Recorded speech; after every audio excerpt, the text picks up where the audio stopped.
While more speculation has been raised on the reasons for NATO's intervention in Libya. And as RT's Laura Emmett reports, the organisation may have been trying to prevent Gaddafi from burying the American buck.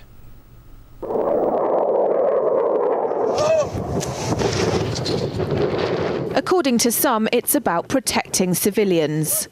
We must not tolerate this regime using military force against its own people.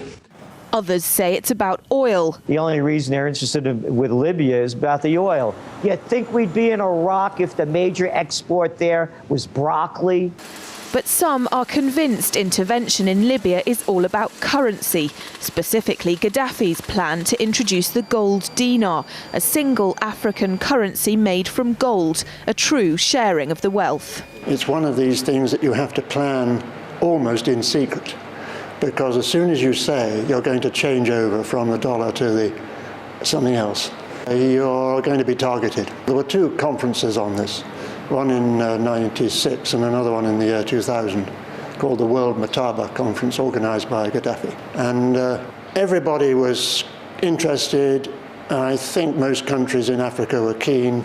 Gaddafi didn't give up. In the months leading up to the military intervention, he called on African and Muslim nations to join together to create this new currency that would rival the dollar and euro. They would sell oil and other resources around the world only for gold dinars.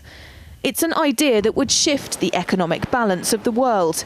Countries' wealth would depend on how much gold they have, not how many dollars they trade. And Libya has 144 tons of gold. The UK has double that, but 10 times the population. If Gaddafi had an intent to try to reprice his oil or whatever else the country was selling in the global markets and accept something else as a currency, or maybe launch a gold dinar currency, any move such as that would certainly not be welcomed by the power elite today who are responsible for controlling the world's central banks.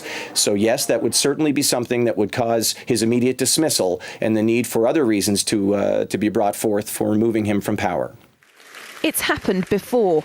In 2000, Saddam Hussein announced Iraqi oil would be traded in euros, not dollars. Sanctions and an invasion followed. Some say because the Americans were desperate to prevent OPEC from transferring oil trading in all its member countries to the euro.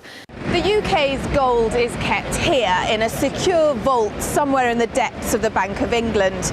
As in most developed countries, there's not enough to go around.